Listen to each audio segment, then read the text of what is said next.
क्या कहेंगे अपने आप? सबसे पहले तो मैं आप सभी को नमस्कार करना चाहूँगी। आपने शायद सुना होगा कि औरत का जो जन्म होता है और उसे अगर उसने कुछ ठान ली तो वो कर देती है। तो हमारे बारे में भी हम ऐसा ही कुछ कहना चाहेंगे कि हमारी जर्नी में बहुत सारे उतार चढ़ाव आए और जो भी हमने निर्णय मेरी ज़िंदगी में लिया है वो हमेशा यही समझ के लिया है कि यही शायद मैं इसके लिए करने के लिए यहाँ पैदा हुई हूँ। शिक्षण हुआ उसके बाद में मैंने ये नहीं सोचा था कि मैं फ़िल्म बनाऊँगी, पर ऐसा कुछ हो गया ज़िंदगी में कि वो प्रसंग आ गया कि मुझे फ़िल्में बनाने के लिए बहुत प्रोत्साहित किया गया और मेरे बच्चों ने प्रोत्साहित किया गया इनफैक्ट। और जो भी हैं आपको पता होगा कि कला के प्रति हमारे पूरे ख़ानदान को बहुत ही रुचि है और हमें भी वो रुचि थी। कॉलेज में भी हम बहुत ही कला के इसमें क्लोजली काम कर रहे थे, तो इसलिए फ़िल्म इंडस्ट्री में हमारी एंट्री हो गई। और वहाँ जब कामयाबी मिलने के बाद एक इंसान को एक बहुत अच्छा सा आत्मविश्वास होता है, विश्वास आ जाता है। और सोशल वर्क हमारे ज़िंदगी में पहले से ही मौजूद था, तो सोशल वर्क का किरदार जो हम निभा रहे थे हमारे ज़िंदगी में वो बहुत ही नेचुरली आ रहा था। और वैसे सालों साल ऐसे, जैसे इन्होंने कहा कि 25 साल कैसे गुजर गए मुझे खुद को नहीं पता चला। तो हमारे माँ बाप ने जो भी शिक्षा हमें दी है या दीक्षा दी है उसमें से यही सिखाया गया है कि जो भी आप करना चाहोगे, भले समाज के लिए हो, खुद के लिए हो, बच्चों के लिए, उसके प्रति आपको 100% आपको अपना देना है। तो बाकी कामयाबी आए ना आए वो बात की बात होती है। तो ऊपर वाले पे भरोसा रख के हम यहाँ तक पहुँचे हैं और ऊपर वाले पे भरोसा वो पहले से ही था, उसको कहीं ना कहीं मुझे एक चैनलाइज करना बहुत ज़रूरी था। और भगवान की कृपा से मुझे गुरुजी जैसे एक ऐसे इंसान मिले जिनकी बातों से मैं बहुत ही प्रभावित हो गई, उनके ज्ञान से बड़ी प्रभावित हो गई। और मैं माता की भक्त हूँ, मैं दुर्गा माता को बहुत मानती हूँ और कृष्ण की भगवद गीता पढ़ी हूँ। इनको मिलने के बाद भगवद गीता क्या है या भागवत क्या है या कृष्ण की लीला क्या है वो और गहरी तरह से मुझे जानने का अवसर मिला। और मैंने सोचा कि ये जो मैं नहीं जानती थी तो शायद कई कई लोग नहीं जानते हैं या यंगर जनरेशन को कुछ नहीं पता है इसके बारे में कि कृष्ण एक बहुत सिर्फ भगवान के तौर पे हमें नहीं देखना चाहिए, क्योंकि कृष्ण के रूप भी बहुत है और कृष्ण एक बहुत बड़ा टीचर है जो हम सबको पता है। तो क्यों नहीं हम अगर यूथ को कुछ समझे, ऐसी बातें कहें। गुरुजी अगर उनको मिले हैं तो उनके साथ जब बातचीत की है तो मुझे लगता है वो हर स्तर के लोगों तक पहुंच सकते हैं। उनकी बोली भाषा जो भी होती है बच्चों को भी बहुत प्यार से समझाते हैं।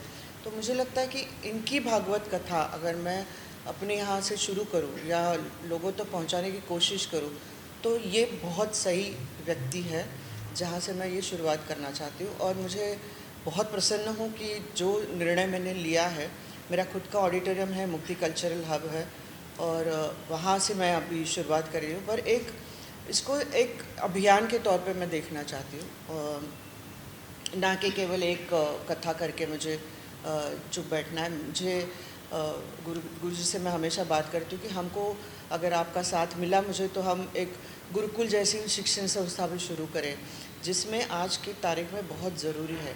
ये नहीं मैं बोल रही हूँ कि आज की टेक्नोलॉजी को नहीं सीखना चाहिए या अंग्रेज़ी नहीं सीखना चाहिए या हमको अंग्रेज़ी मीडियम में नहीं, पर मैं चाहती हूँ कि हमारे घर के संस्कार ऐसे हो कि हमारी खुद की भाषा, मातृभाषा को ना भूलें। आजकल वो yo mom yo this kind of language घर में भी चलती रहती है, तो वो कहीं ना कहीं मुझे खटकती है कि मेरे बच्चों को मैं बोलती हूँ मुझे आई ही बोलना, मुझे आई ही शब्द सुनने को बड़ा अच्छा लगता है। मॉम ये वो सब चीज़ें अच्छी है, मैं ना नहीं बोलती हूँ, अपनी अपनी जगह वो अच्छी है, पर मेरी मातृभाषा मुझे आई आई के नाम पे पुकार अगर मुझे सुनाई देता है तो अपनापन होता है। तो ये सब चीज़ें हमारे संस्कार में है और मेरे माँ बाप ने हमको सिखाई है। तो सनातन अगर आप देखा जाए तो हमारे बीच में ही है सनातन, सनातन आप में है, सनातन मुझ में है। सनातन कोई एक कलर नहीं है उसको। सनातन एक कर्म है जो हम करते हैं, और वो कर्म हमको सिखाया जाता है कि ये अच्छा कर्म है, ये बुरा कर्म है।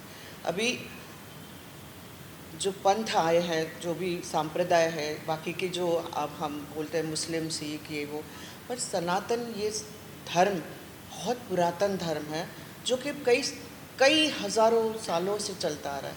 तो आज जो सनातन की बातें की जा रहे हैं, वो तो नई कोई है ही नहीं, पर वो लोगों तक पहुंची नहीं है अभी तक वो बातें।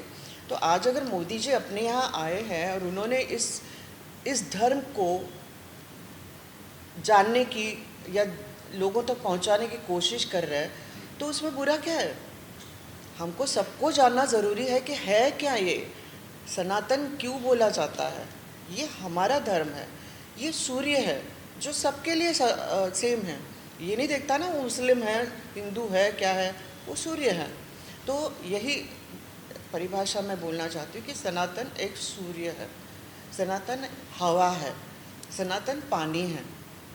तो मेरा जब मैं बहुत ही कंफर्म अपने विचारों से होती हूँ, तब वो विचार लोगों तक पहुँचाने की कोशिश करती हूँ। मेरा समाज कार्य भी अभी मुझे लगता है कि नहीं, मुझे आज की तारीख में एड्स के लिए काम करना ज़रूरी है, तो मैं एड्स के लिए काम करती हूँ। मुझे लगता है कि मैं ड्रग्स अब्यूज़ को अभी बहुत समाज में ज़्यादा हो गए, मैं उनके लिए काम करती हूँ। तो need of an hour which is what I am, my nature is, और वो मैं करती जाऊँगी। आज वही उद्देश्य से कथा भी हो रही है। स्मिता जी, आप मुक्ति फाउंडेशन के तहत और क्या क्या नया करने वाली हैं इसके बाद? जैसे कि मैंने अभी कहा कि वो मेरा अभी उद्देश्य यही है कि ज़्यादा से ज़्यादा लोगों तक सनातन को पहुंचाऊं। ये बहुत बड़ा उद्देश्य है। बाकी जो विमेन एम्पावरमेंट मेरा जो करती आ रही हूँ मुक्ति फाउंडेशन में, और 25 साल पूरे होने के बाद जो भी हमारी चिल्ड्रन और विमेन को एम्पावरमेंट, ये हमारा मुख्य लक्ष्य है, जहाँ मैं एजुकेशन और औरतों को अपना जो उसके अंदर की नारी शक्ति को मैं हमेशा टटोलती और जागरूक करने की कोशिश करती हूँ। तो मेरा उद्देश्य यही रहा है और यही रहेगा। वो तो काम चलता रहेगा मुक्ति फाउंडेशन के अंतर्गत। और बाकी अगर धर्म का काम करना है तो मैं सनातन को मैंने आगे लेके जाना है। चलते चलते एक लास्ट सवाल कि ये जो कार्यक्रम कब से शुरू होगा, इस कार्यक्रम की अलग अलग दिन अलग अलग कलाकार और गवर्नर साहब आने वाले हैं, तो इसमें क्या क्या हर रोज़ क्या? एक्चुअली हमने सबको यही गवर्नर साहब जी ने बहुत ही सादगी से हमको आधा मिनट भी नहीं लगाया कि आप बहुत अच्छा कार्य कर रहे हैं और ये आपका एक नया पहलू मैं देख रहा हूँ, तो मैं डेफिनेटली मैं इसको सपोर्ट करना चाहूँगा। और उन्होंने हाँ कर दी।